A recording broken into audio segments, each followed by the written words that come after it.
Et bonjour à tous, bienvenue pour cette review du dernier film du MCU, en tout cas même le seul film de l'année du MCU, Deadpool and Wolverine, suite de Deadpool et Deadpool 2, qui est censé être la jonction entre les vieux Deadpool, les vieux films X-Men de la Fox et le MCU. Donc, je vais vous faire une review sans spoil, bien sûr, comme d'habitude. On va parler un peu du film, de ce que j'en ai pensé, etc. Bon, bah déjà, je vais parler peut-être un peu de la réal du film, qui est toujours propre. C'est Sean Levy, si je ne me trompe pas, mais je crois pas me tromper, qui est à la réal et qui nous donne une copie plutôt propre. Je dirais qu'il n'y a rien de incroyable non plus. Il n'y a pas un plan qui m'a incroyablement marqué, mais ça reste très propre. Les combats sont très bien chorégraphiés. Pour le coup, c'est vrai, c'est vraiment, il y a du plaisir à regarder ce qu'on voit pendant les combats, etc. Et en plus, les CGI sont quand même un cran au-dessus de ce qu'on a pu voir dans les deux premiers Deadpool, où il y avait quand même des moments où ça cachait méchamment. Là, il n'y a aucun moment où je me suis dit aïe, aïe. Non, vraiment là-dessus, sur la réal, c'était cool. Au niveau de l'histoire, alors, comme je l'ai dit, je vais pas spoiler, mais globalement, ça va être Deadpool et Wolverine qui font leur show. Et ma foi, je trouvais que ça se suivait très très bien. Alors, plusieurs choses à dire quand même. Déjà, Deadpool et Wolverine font un super super duo. Vraiment. Mais ça, quand tu as lu les comics et que tu connais les deux personnages, tu le savais déjà. Tu le savais déjà. Moi, je le savais et j'avais hâte que les deux, voilà, ça soit à l'écran. Surtout que, bon, pour moi, c'était un plaisir de retrouver Hugh Jackman en, en Wolverine. Pareillement, moi, c'est toujours un plaisir de retrouver Ryan Reynolds en Deadpool. Donc, les deux, en plus, les deux sont super potes. Donc, niveau alchimie, ça marche super bien entre les deux. Superbe bromance, comme on dit dans le milieu. Franchement, moi, ça m'a fait plaisir. Aussi, sur l'histoire, il y a pas mal de choses où les gens avaient des doutes, des peurs, et où au final, tout est bien justifié. Vraiment. Par exemple, les caméos. Il y a beaucoup de caméos dans ce film. Et honnêtement, il y en a pas mal qu'on n'avait pas vu venir. Vraiment, je vous le dis, il y avait pas mal qu'on n'avait pas du tout vu venir. Et ça fait plaisir. Vraiment, ça m'a fait très très plaisir. Mais surtout qu'ils sont globalement tous justifiés. Ils ont tous un intérêt dans l'histoire. Ils ont tous quelque chose à dire, etc. Que ce soit souvent des messages plutôt méta. Je dois le dire, le film n'a pas forcément le plus grand scénario dans les faits. Hein, c'est un scénario, c'est normal. Mais c'est un scénario qui a un message plutôt méta qui, je trouve, est pertinent et marche bien. Et ça, j'ai apprécié. J'ai apprécié. Au niveau de l'écriture, tu vois, ça marche. Et pareillement, il y a rien de gratuit. S'il y a un truc dont on a besoin et on te le montre plus tôt, et ça apparaît plus tard. Et parfait. Moi, je suis là en mode, ok, ouais, ça marche. Scénario propre. Scénario propre. Il n'y a rien à redire là-dessus. Et franchement, enfin, là, je vais vous dire un truc, il y en a certains, ils vont pas kiffer. Mais c'est juste No Way Home en bien. Parce que No Way Home, c'était de la merde.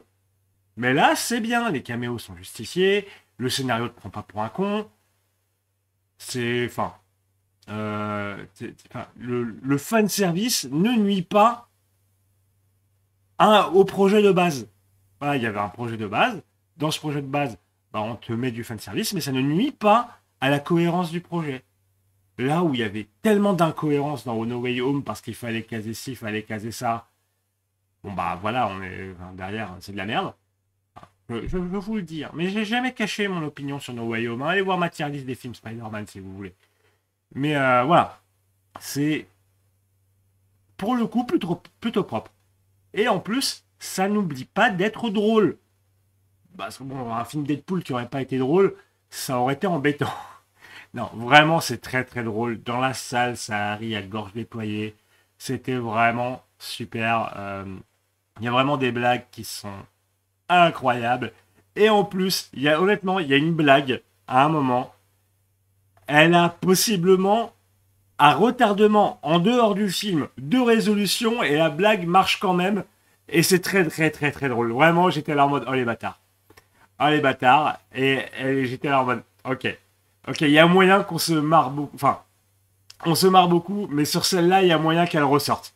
Il y a moyen qu'elle ressorte. Vraiment, vraiment, vraiment, j'en pouvais plus. Alors, et aussi, ce que j'ai beaucoup aimé, c'est que, mine de rien, l'utilisation des références, des blagues, etc. Pour le coup, j'étais accompagné de gens qui n'avaient pas forcément vu tout. Enfin, j'avais des gens qui n'avaient pas vu Deadpool 1 et 2.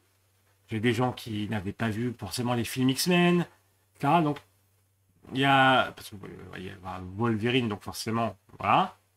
Euh, et pourtant, il n'y a pas eu de problème de compréhension.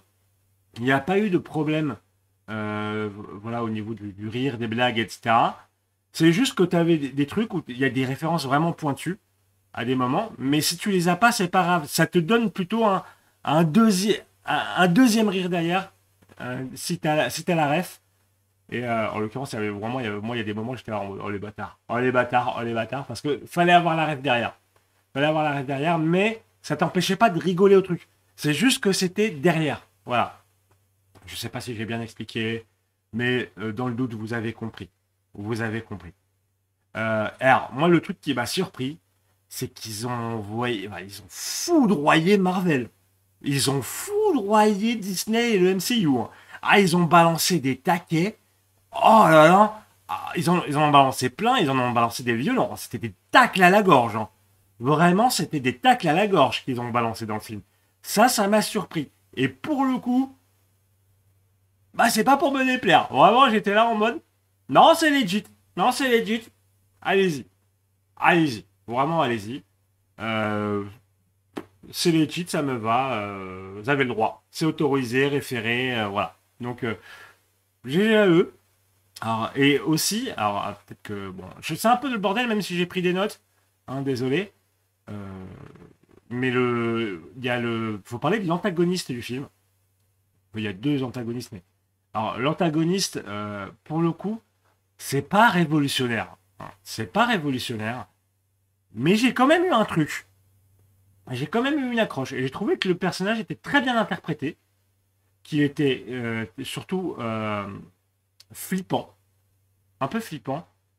Bon, pas énormément non plus, mais un peu flippant. Tu ressens la puissance du personnage. Et bien que du coup, ce ne soit pas des motivations incroyables, que ce soit pas le méchant le plus intéressant de l'univers, bah, j'ai plutôt apprécié. Pour le coup, j'ai vraiment apprécié. Donc moi, ça me fait plaisir. Parce que c'est pas souvent. C'est pas souvent qu'on aime les antagonistes dans un film Marvel. Hein. C'est pas souvent. Donc, voilà. Je pense pas que ça soit un antagoniste dont on se souviendra, voilà, etc., etc. Mais quand même, c'est un antagoniste qui fonctionnait. Et donc, voilà. Je donne le point. Je donne le point à Ryan Reynolds et ses équipes, à Sean Levy et ses équipes. Voilà, ça, non, vraiment, ça me fait plaisir. Alors, je voulais juste revenir sur le truc, le côté. Euh, il y a, enfin, vis-à-vis du méta-message, etc. C'est que vraiment, pour moi, c'est là où le film tire pas mal de ses forces.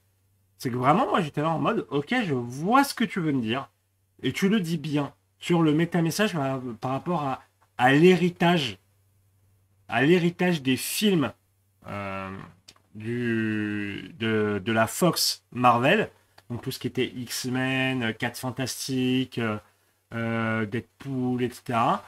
Et qu'est-ce que ça doit donner vers le futur et vis-à-vis du MCU. Il y a vraiment un méta-message là-dessus. Et franchement, moi j'ai trouvé que c'était très bien construit. Et pour moi, c'est vraiment le gros point fort du film. Avec le côté que bah, c'est bien chorégraphié, c'est filmé proprement. Il y a des bonnes musiques. Il y a des bonnes musiques. Vraiment, il y a des bonnes musiques. Alors, c'est essentiellement une playlist. C'est l'OST un peu playlist Spotify. Et je sais que ça plaît pas à tout le monde. C'est normal, moi aussi. Par exemple, je l'avais reproché au film Mario. Mais là où pour moi c'était très dommageable dans Mario, c'est qu'il y a un vrai univers musical dans Mario Et donc c'était dommage de balancer des musiques random au pif. Mais là, c'est des musiques où on utilisait vraiment les musiques. C'est-à-dire qu'il y a toujours un lien, une synergie entre les musiques et ce qu'on a à l'écran. Donc ça marche. Et en plus, voilà, elles sont cool. Elles sont cool. Donc pourquoi se plaindre? Voilà. Donc là-dessus, vraiment, vraiment très cool. Et vraiment, bah, on se marre, vraiment, on s'est marré de ouf devant le film. Vraiment, vraiment. Et puis le fanservice, moi, il m'a fait plaisir. Quand c'est du bon fanservice, pas comme No Way Home, ça fait plaisir. Ça fait plaisir. Et c'est ce que j'ai eu, moi, là, avec ce Deadpool et Wolverine. Donc voilà, si je devais résumer, vraiment, Deadpool et Wolverine, non, ça sera pas le film de l'année. Non, les Deadpool, ça n'a jamais été les films de l'année. Ça n'a jamais eu vocation à être le film de l'année. C'est pas l'ambition de ces films. C'est des films qui te font marrer, qui te font passer un bon moment, qui te donnent de la bonne action, et qui là en plus se permettent d'avoir un petit méta-message assez sympa.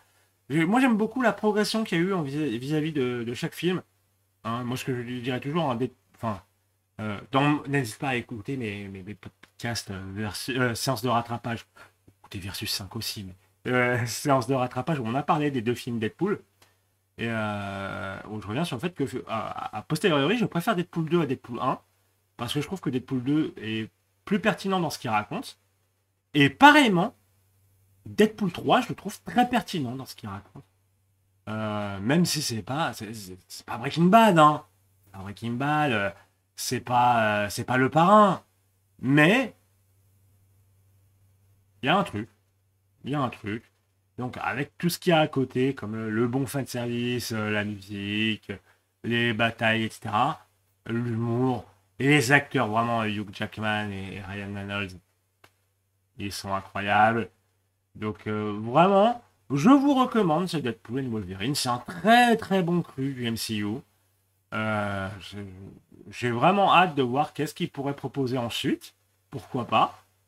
Même si je suis pas très enthousiaste quand j'ai vu la première bande-annonce de Captain America 4, qui est bien dommage parce que moi j'adore Sam Wilson, donc j'avais très hâte de voir ce qu'il va donner dans le rôle, mais je suis pas très enthousiaste. Mais là, ce Deadpool et Wolverine, ça m'a fait plaisir, c'est une bonne sortie dans la MCU. Je vous recommande très chaudement de vous le voir pour vous marrer et pour voir toutes les refs si vous avez l'occasion de les repérer. Moi j'ai hâte de le revoir pour voir les refs que j'ai manqués. Et en tout cas, moi, c'est un film très efficace qui fait très bien son boulot. Et donc voilà.